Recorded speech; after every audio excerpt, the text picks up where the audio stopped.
YS Jagan భయపడ్డాడా? అసెంబ్లీకి రానంటూ మారం చేస్తున్నాడా?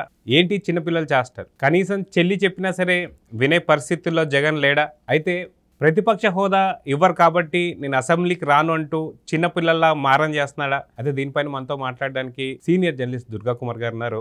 వారిని అడిగి తెలుసుకుందాం. సార్ నమస్తే. నమస్కారం జగన్ గారు, మన వీక్షకులు కూడా నమస్కారం. సార్, వైఎస్ జగన్ చిన్నపిల్లల్లాగా మారం చేయడాన్ని ఎలా చూడాలి? ఎందుకు అంటే నిన్నటి దాకా సింగిల్గా వస్తున్నాను, పులివెందల పులి, అసలుకి జగన్ వస్తున్నాడంటే అందరికీ దడ హడలు అని చెప్పేసి అంటూ సినిమా టైటిల్స్ అన్నీ కూడా ప్రకటించేశారు వైసీపీ నేతలు. కానీ ఈరోజు వచ్చేసరికి అసెంబ్లీకి రమ్మంటే మారం చేయడం ఏంది, ఎలా చూడాలి? అదిగాక ప్రతిపక్ష హోదా ఇవ్వకపోతే నేను అసెంబ్లీకి రానండం అంటే చిన్నపిల్లడికి చాక్లెట్ గురించి ఎలా మారం చేస్తున్నాడో అలాగా నాకు ఖచ్చితంగా ప్రతిపక్ష హోదా ఇస్తేనే అసెంబ్లీకి వస్తాను, అంటే చాక్లెట్ ఇస్తేనే స్కూల్కి వెళ్తాను అన్నట్టు మాట్లాడుతున్నాడు. నిజంగా జగన్ వైఖరిని కానీ జగన్ ధోరణి ఎలా చూడాలంటారు? మీరు ఇంట్రోలో చెప్పినట్టు ప్రజలందరూ కూడా అదే అనుకుంటున్నారండి.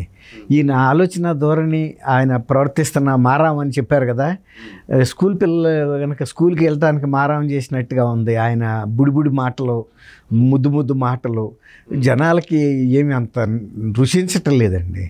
ఆయనకి అసలు ప్రజా జీవితంలో ఉండే అర్హత లేదు, అసలు ప్రతిపక్షంలో కూడా ఉండే అర్హత లేదని ఆయనే రుజువు చేసుకుంటున్నాడు అనిపిస్తుంది. అసలు ప్రజా జీవితంలో ఎంత హుందాగా వ్యవహరించాలి, ఎంత పరిపక్వత్వం వ్యవహరించాలి, ప్రజల మన్నల్ని ఎలా పొందాలి, ప్రజల ఆలోచనలకు తగ్గ స్థాయిలో ఆయన ప్రవర్తన ఉండాలి అనేది ఆయనకు తెలియట్లేదు. మీరు అన్నట్టు స్కూల్ పిల్లల తీరుగానే ఉంది. ఎప్పుడైనా రాజకీయ నాయకుడికి ఓటమి అనేది ఒక గుణపాఠం లాంటిదండి. దాన్ని ఒక ఛాలెంజ్గా తీసుకుని అక్కడి నుంచి ఇంకా పై స్థాయికి వెళ్ళాలి తప్ప ఓటమికి ఇంత రకాల వక్ర భాష్యాలు చెప్పుకుంటా బాధ్యతల నుంచి తప్పుకు వెళ్ళిపోయి నేను శాసనసభ జరుగుతుంటే నేను ప్రెస్ కాన్ఫరెన్స్ పెడతానంటాం, అది ఏమన్నా శోభగా అనిపిస్తుందండి? ఏంటి నువ్వు ఇంట్లో పెట్టుకునే ప్రెస్ కాన్ఫరెన్స్కి ఎవడన్నా పర్మిషన్ కావాలా నీకు? నువ్వు శాసనసభకి వెళ్ళటానికి ఒక అధికారం అయితే నీకు ఇచ్చారు కదా శాసనసభ్యుడిగా. నువ్వు పవన్ కళ్యాణ్ గారు లాంటి వాళ్ళని నేను గేట్నే టచ్ చేయనివ్వని అన్నావు, కానీ గేట్ని టచ్ చేయటమే కాదు, ఆయన నిన్ను నెత్తి మీద కొట్టి వెళ్ళినట్టుగా ఎన్నైతే పోటీ చేశాడో అన్నీ కూడా గెలిచేసాడు. నువ్వు 175 గెలుస్తానని చెప్పి 11 సీట్లకు పరిమితం అయ్యావు. తర్వాత గతంలో శాసనసభలో ఈయన ప్రవర్తించిన తీరు ఆయనకే సిగ్గేస్తుందా, లేకపోతే ఇవన్నీ కూడా నన్ను కూడా వాళ్ళు అడుగుతారు, నన్ను కూడా హెరాస్ చేస్తారు అసెంబ్లీలో అని భయపడుతున్నాడా? ఏం అర్థం కావట్లేదండి. అసలు ఇట్లాంటి ముఖ్యమంత్రిగా అలా ప్రవర్తించిన వ్యక్తిని ఇంతవరకు భారతదేశంలో ఎవరిని చూడలేదు. ప్రతిపక్ష నాయకుడిగా అయిన తర్వాత కూడా ఇట్లా మాటికి పేచీలు పెట్టుకుని నేను శాసనసభకి వెళ్ళనని మొరాయించడం కూడా ఎక్కడా కూడా చూడాల. ఇదే ఫస్ట్ టైం చూస్తున్నాం. ఏదిస్తే ఆ బాధ్యతను ప్రజలు, ఇప్పుడు దేవుడు మనకి ఏదిస్తే అది స్వీకరించి ముందుకు వెళ్ళాలి, కానీ తర్వాత నాకు ప్రతిపక్ష హోదా ఇవ్వటం లేదని ఎవరికి ఫిర్యాదు చేస్తున్నావు నువ్వు? నీకు సీట్లు కనుక వచ్చి ఉంటే ఇచ్చేవాళ్ళు. ఇవాళ చంద్రబాబు నాయుడు గారు ముఖ్యమంత్రి ఎవరిచ్చారు? ఆయనకి ప్రజలు ఇచ్చారు. నీకేమిచ్చారు? 11 సీట్లు ఇచ్చారు. 11 సీట్లు పట్టుకెళ్ళు. ఇప్పుడు నా దగ్గర 10 రూపాయలు ఉందండి, సినిమాలో బాల్కనీ టికెట్ కావాలంటే నా ఎటాగో నేను నేల టికెట్ కానీ వెళ్ళిపోవాలి. 10 రూపాయలకి ఏ టికెట్ వస్తే ఆ టికెట్కి వెళ్ళాలి. అంతేగాని నేను నేల టికెట్లో కూర్చోను, నేను కూడా బాల్కనీలో కూర్చుంటానంటే బాల్కనీ వాడు 40 రూపాయలు పెట్టుకొని వెళ్ళాడు, లేదా 100 రూపాయలు పెట్టుకొని వెళ్ళాడు, 150 రూపాయలు 200 పెట్టుకొని వెళ్ళాడు. 164 రూపాయలు పెట్టి బాల్కనీ సీట్ ఉంటే నీకున్న 11 రూపాయలతో నేల టికెట్టే వస్తుంది కదా. అదైనా కూడా ఎక్కువే. అసలు ఇంకా దానికైనా వెళ్ళాలి, కానీ నేను కూడా బాల్కనీకి వెళ్తానంటే ఎవరిస్తారు నీకు? 164 రూపాయలు నీ జేబులో లేవు కదా. ప్రజల్లో నీకు ఇదే ఇచ్చారు, దాంతోనే సరిపెట్టుకుని వెళ్ళాలి తప్ప. కానీ సినిమా చూసేది ఎవరైనా ఒకటి, బాల్కనీ వాడికి అదే బొమ్మ కనపడుతుంది, నేలలో కూర్చున్నాడు కూడా అదే కనపడుతుంది. నువ్వు ఒకసారి శాసనసభలోకి వెళ్ళి మాట్లాడితే ప్రజల గురించి నీకు నీ గురించి అన్ని ఛానల్స్ ప్రసారం చేస్తాయి, వార్తాపత్రికల్లో వేస్తారు, అన్నీ జరుగుతాయి. నేను ఇంట్లోనే కూర్చుంటా అంటే, ఇప్పుడు తిరుమల వెళ్తే మనం అదొక తృప్తి, అదొక పవిత్రత. నేను ఇంట్లోనే కూర్చుని సెట్టింగ్ వేసుకుని దండం పెట్టుకుంటానంటే అది రాదు కదా, తిరుమల రాదు కదా. వెంకటేశ్వర స్వామి ఉండేది బాలాజీ తిరుమలలోనే ఉంటాడు. నేను ఇంట్లో వేసుకుంటే సెట్టింగు, నాకు బలుపు ఉంది, నేను వేసుకుంటాను, చూసుకో. అంతేగాని నాకు కూడా తిరుమల వెళ్ళినంత ఫలితం రావాలి, నాకు అంత ఇది రావాలి, మోక్షం రావాలంటే అది ఎవరిని అడుగుతున్నావు నువ్వు? వెళ్ళాలి, అక్కడికి వెళ్ళాలి, అంతే కదండి. నేను ఇక్కడే కూర్చుంటాను, నా ఇంట్లోనే సెట్టింగ్ వేసుకుంటాను, అయినా కూడా తిరుమలకి వెళ్ళినాడికి ఎంత ఫలితం వస్తుందో నాకంత రావాలన్న ఇది బాగాలేదు. రెండోది, ఆయన ఇవాళ పార్టీ శాసనసభ్యులు మాజీ మంత్రులు కూడా సునిశ్చితంగా అంటే సూక్ష్మంగా ఆయనకి ఏం చెబుతున్నారు, నీ ప్రవర్తన వలన ఇప్పటికే పార్టీ బాగా నష్టపడింది, కార్యకర్తలు. పేరు నాని గారు ఆయన క్వార్టరీలో ఒక అంతర్భాగం. ఆయన ఏం చెప్పాడు, నీ ఇంట్లో తగాదా తీసుకొచ్చి రాష్ట్రంలో పూసి నువ్వు కార్యకర్తలు మట్టి కొట్టుకుపోయారు, వాళ్ళు ఎప్పుడు తేరుకుంటారో కూడా అర్థం కావట్లేదు, ఆర్థికంగా పతనం అయిపోయారు, శిథిలం అయిపోయారు అని చెప్పాడు. ఆ తర్వాత మనకు తెలిసింది ఏంటంటే ఈ చంద్రబాబు నాయుడు గారు శ్వేతపత్రం వేసినప్పుడు ఈయన హయాంలో చేసిన 1,30,000 కోట్ల రూపాయల బిల్లులు పెండింగ్లో పెట్టి వెళ్ళాడు. అది చేసింది 99% వైఎస్ఆర్సీపీ కార్యకర్తలు, నాయకులు, అభిమానులు, అంతే కదా, వీళ్ళకి దగ్గర వాళ్ళే. నిజమే. ఇప్పుడు పేరు నాని గారు ఎందుకు చెప్పాడు అన్నది మనకు ఆ రోజు ఫస్ట్ అర్థం కాల. ఆయన చెప్పింది ఏంటంటే ప్రజలు నష్టపడలేదు, నష్టపడిందంతా కూడా వైఎస్ఆర్సీపీ నాయకులు, కార్యకర్తలు అన్నాడు. కానీ ప్రజలు అంతకన్నా ఎక్కువ నష్టపడ్డారు. వైఎస్ఆర్సీపీ నాయకులు, మాజీ మంత్రులు, శాసనసభ్యులు సంపాదించుకున్న, ముఖ్యమంత్రి సంపాదించుకున్నది ఎవరి డబ్బులండి? ప్రజల డబ్బులు. ప్రజలు ఎందుకు నష్టపడలేదు? ఎవరు తాగారా? పిచ్చిసారా? మాజీ మంత్రులు తాగారా? ఎమ్మెల్యేలు తాగారా? మామూలు కుటుంబీకులే కదండి, సాదా జనమే కదా. ఆరోగ్యాలు పాడైన వాళ్ళే కదా, ఎక్కువ డబ్బులు పెట్టింది వాళ్ళే కదా. ఇసుక దొరక్క నిర్మాణ రంగం కుదేలైనప్పుడు చేతి వృత్తుల వాళ్ళందరూ నిరుద్యోగులు అయ్యి బాధలు పడి ఇతర రాష్ట్రాలకు వెళ్ళి చేతబట్టుకుని వెళ్ళింది వాళ్ళే కదా. అట్లా ఏ విధంగా నష్టపడలేదని చెబుతారు. ఇప్పుడు గన్నులు తవ్వుకున్నారు, బేదాడికి ఏమైనా ఇచ్చారా మీరు? పెద్ద పెద్ద వాళ్ళు పంచుకున్నారు, దొంగలు ఊళ్ళు పంచుకున్నట్టు. ఇవాళ మదనపల్లి సబ్ కలెక్టర్ కార్యాలయాన్ని తగలబెట్టింది ఎందుకు? అందులో ఉన్న రికార్డుల్ని ధ్వంసం చేస్తే 1000 ఎకరాలకు సంబంధించినటువంటి భూ కబ్జాలు బయటపడకుండా ఉంటాయి అని. ముత్యాల ముగ్గులో ఆయన రావు గోపాలరావు అంటాడు చూసారా, చెరిపేస్తే చిరిగిపోదు, చించేస్తే చిరిగిపోదు చరిత్ర అని. ఇవాళ అంత చేసినా ఎక్కడో ఒకసారి ఆ రికార్డులు మళ్ళీ వాటికి సంబంధించిన ఆధారాలు పట్టుకొచ్చి సబ్ కలెక్టర్ ఆఫీసులో మీరు తగలబెడితే కలెక్టర్ ఆఫీసులో దొరుకుతాయి. కలెక్టర్ ఆఫీసులో కనుక మీరు చేస్తే ల్యాండ్ కమిషనర్ ఉంటాయి స్టేట్ లెవెల్లో, ఆ సర్వే నంబర్లు ఏమేమి ఉన్నాయి అనేది. తర్వాత గ్రామాల్లో ఇవాళ ఇప్పటికి కూడా ఇంకా ఫిర్యాదులు ఇవ్వడానికి వస్తున్నారు. మదనపల్లి, చిత్తూరు జిల్లాలో జరిగిన భూ కబ్జాల గురించి ఇంకా కొంతమందికి తెలియక ఆగారు. మొన్న సిసోడియా గారు కూడా చెప్పాడు, ప్రిన్సిపల్ సెక్రటరీ రెవెన్యూ, నేనేదో 10-15 మందో 5 మందో వస్తారనుకున్నాను, కానీ తీర్థానికి వచ్చినట్టుగా వచ్చారని చెప్పాడు. ఎక్కడో వ్యవస్థలో లోపం కనపడుతుందని ఆయన ఒప్పుకోక తప్పలా. ఎందుకంటే ఇంతవరకు అట్టా తీర్థంలాగా వచ్చి మా భూములు పోయినాయి, వాళ్ళేమి అసంబద్ధమైన లేకపోతే ఫేక్ ఫిర్యాదులు కాదు కదా.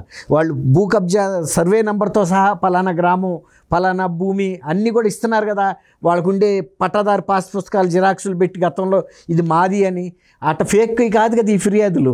అట్ట ఇస్తే వాళ్ళ మీద చర్య తీసుకుంటారు. ఏమన్నా నువ్వు ఫేక్ ఇచ్చావు, నీ భూమి ఎవడా కబ్జా చేయలేదు కదా, అసలు ఆ భూమే లేదని కూడా అనొచ్చు కదా. కానీ వాళ్ళు అంత సిన్సియర్గా వచ్చి ఇచ్చారంటే బాధతో పోలీస్ అధికారులు ఉన్నారు, మాజీ పోలీస్ అధికారులు, కొంతమంది మహిళలు ఫిర్యాదు చేయడానికి వెళ్తే నాన్తాడు కూడా తెంపేసుకుని మంగళసూత్రాలు కూడా లాక్కున్నారు. ఇంత భూ కబ్జాలు ఎప్పుడన్నా ఎక్కడన్నా విన్నామండి? ఈ పరిస్థితుల్లో ఈయన శాసనసభలోకి వెళ్ళను, శాసనసభలోకి సమాంతరంగా నేను ప్రెస్ కాన్ఫరెన్స్ పెట్టుతానంటే ప్రెస్ కాన్ఫరెన్స్కి శాసనసభలో మాట్లాడిన దానికి ఒక పవిత్రత ఉంటుందండి. దానికి ఇది సమానమా? అయితే నిన్నటి అసెంబ్లీలో మనం చూసుకుంటే నారా చంద్రబాబు నాయుడు గారు మాట్లాడుతూ అసలుకి ఇక్కడ ఉన్నటువంటి హౌస్లో, అసెంబ్లీలో ఎవరెవరి పైన వైసీపీ వాళ్ళు కేసులు పెట్టారు, ఒకసారి నించుంటారా అని చెప్పేసి అంటే పూర్తి స్థాయిలో నించున్నారు. అంటే ఎంతమంది, ప్రతి ఒక లేడీకి సంబంధించినటువంటి ఒక సభ్యురాల మీద కూడా 7 కేసులు పెట్టారని చెప్పి తను కూడా చెప్తూ వస్తుంది. అది ఇలాంటి సందర్భంలో ఖచ్చితంగా ప్రతి ఒక్కరి మీద కక్షపూరితమైన రాజకీయాలు జగన్ చేశాడు కాబట్టి అలాంటి సభలోకి ఒకవేళ మళ్ళీ జగన్ వస్తే ఇలాంటి వాళ్ళందరి నుంచి మాటలు పడాల్సి వస్తుంది కాబట్టి భయపడి రావట్లేదని చెప్పి కూడా అనుకోవచ్చా? ఖచ్చితంగా అండి. ఇప్పుడు బైబిల్లో ఒక సూక్తి ఉంటుంది, జగన్ గారు, మీరు ఏదైతే నాటుతారో, విత్తుతారో ఫలితం దానికి అదే వస్తుంది. మీరు వేప మొక్క పెట్టి మల్లెపూలు ఎక్స్పెక్ట్ చేయలేరు కదా పండాలని, వేప గింజలే వస్తాయి. కుంకుడుకాయ పెడితే కుంకుడుకాయలే కాస్తాయి.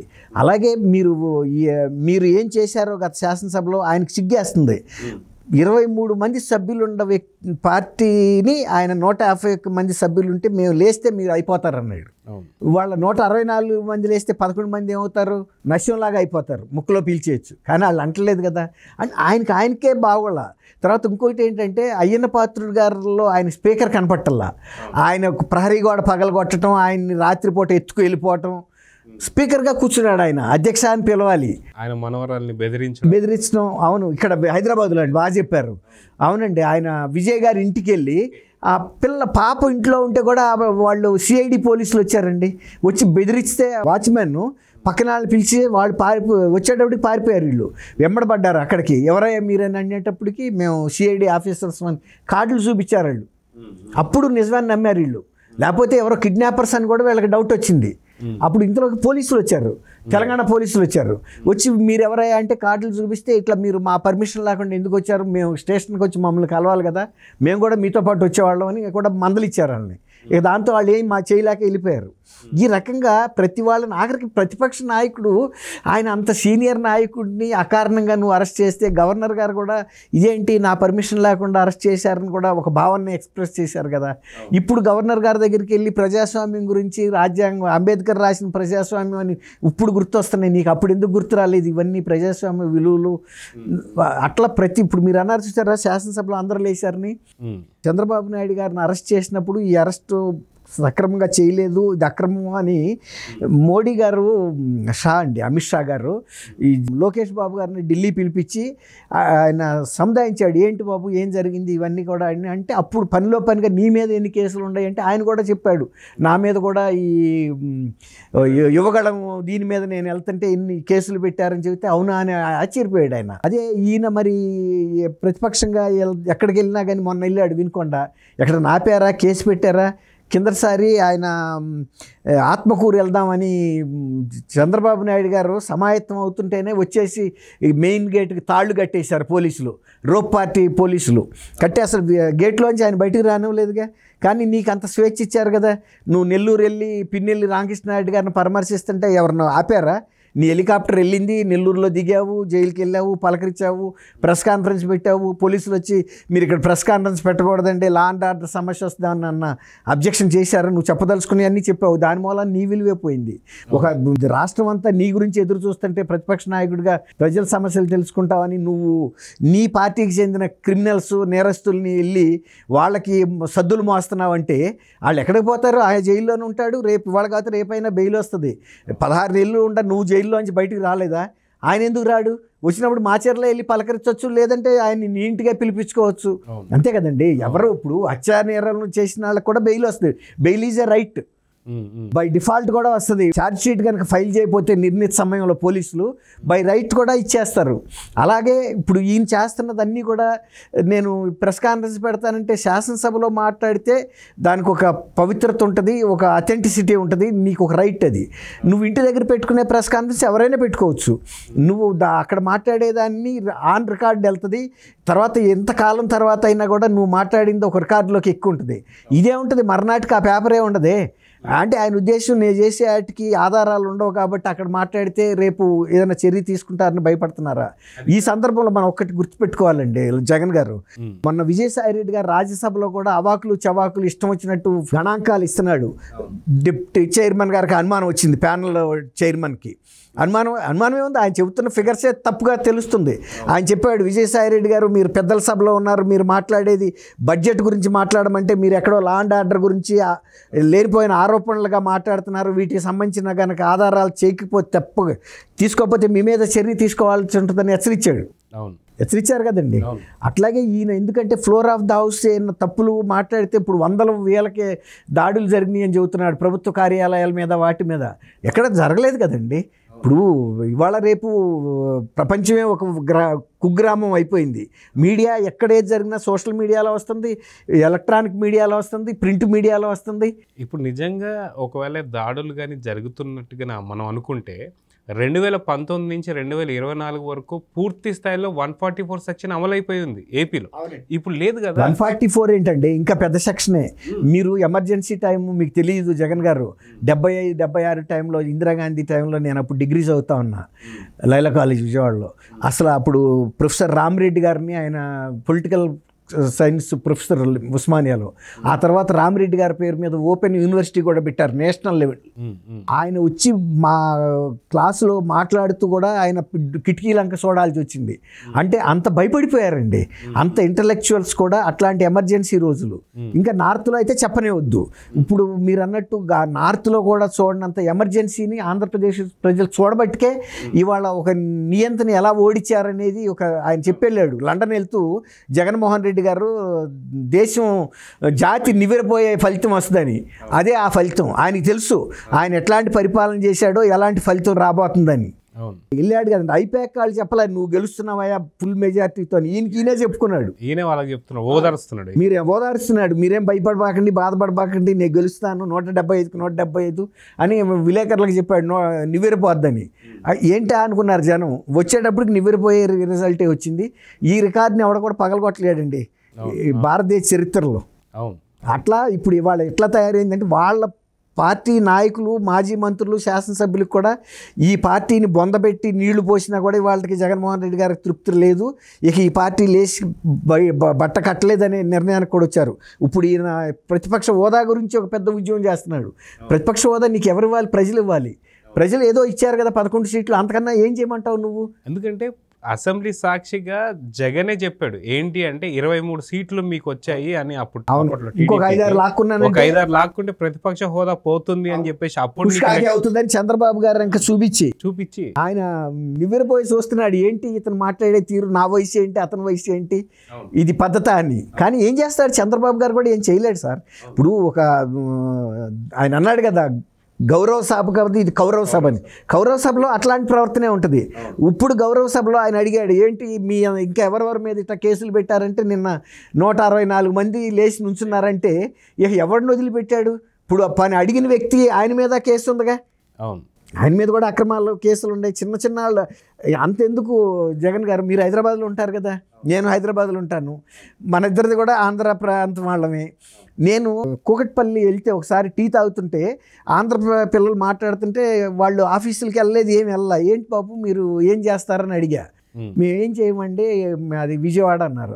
మరి ఇక్కడ ఎందుకున్నారంటే మాకు అక్కడ కేసులు పెడుతున్నారండి, ఏది మాట్లాడినాను ఎక్కడికైనా ఇట్లాగే టీ తాగటానికి వెళ్ళినా ఏదైనా మాట్లాడితే మమ్మల్ని వచ్చి వాళ్ళు కొట్టడం, మళ్ళీ మా మీదే కేసులు పెట్టిస్తున్నారు, అందుకని మా తల్లిదండ్రులు ఇక్కడ వచ్చి హాస్టల్లో ఉండమన్నారని చెప్పి నేను నివ్వెరపోయానండి. హాస్టల్లో ఉండటం ఎంత కాస్ట్లీ అఫేర్ అండి. వాళ్ళ పిల్లల భవిష్యత్తు గురించి, ప్రాణాల గురించి వీళ్ళు తీసుకెళ్ళి ఏ కేసుల్లో పెట్టి ఏ ఎన్కౌంటర్లు చేస్తారు, లేకపోతే భవిష్యత్తులో ఏదైనా ఫారిన్ వెళ్ళాలన్నా వెళ్ళలేరు కదండి క్రిమినల్. ఆ భయానికి పిల్లల్ని ఇక్కడ పెట్టారంటే భూషాడు వస్తాడు, ఒరే మీరు వెళ్ళి దాక్కోండి అనేవాళ్ళు మా చిన్నప్పుడు. అట్లాంటి పరిస్థితి నేను స్వయంగా చూశాను జగన్ గారు. నేను విజయవాడలో స్టూడెంట్ని, విజయవాడలో ఉద్యోగం చేశా. విజయవాడలో స్వేచ్ఛకి మరో పేరు అనమాట. ఎవరైనా ఏదైనా మాట్లాడదలుచుకుంటే నిర్భయంగా మాట్లాడే విజయవాడ గడగడలాడింది. ఈయన జగన్మోహన్ రెడ్డి గారు తాడేపల్లి వచ్చిన దగ్గర నుంచి విజయవాడ ఆంధ్రప్రదేశ్ కొత్త వాతావరణాన్ని చూసింది. మీరు అన్నట్టు 144 కాదు 244 సెక్షన్ కూడా ఉండి ఉంటుంది స్టేట్ అంతా. అందుకే ఆ కసితోనే ఇవాళ ఈ రకమైన ఫలితం కూడా వచ్చింది. సో చూద్దాం సార్, ఖచ్చితంగా ఈ 164 సీట్లు ఏదైతే మ్యాండేటరీ ప్రజలైతే ఇచ్చారో అదే ప్రజలు ప్రతిపక్ష హోదా కూడా ఇవ్వాలి. కానీ ప్రతిపక్ష హోదా కూడా ఇవ్వకుండా చేసుకుంది జగనే, అది అందరికీ తెలిసిందే. కానీ ఇప్పటికీ నేను ఖచ్చితంగా ప్రతిపక్ష హోదా ఇస్తే తప్ప నేను అసెంబ్లీకి వెళ్ళడం అనేది చిన్నపిల్లలు మారణ చేసినట్టే ఉంది. అది జగన్ తెలుసుకోవాలి. చూద్దాం ఏం జరుగుతుంది. నమస్తే సార్. నమస్కారం జగన్ గారు, మన వీక్షకులు కూడా నమస్కారం.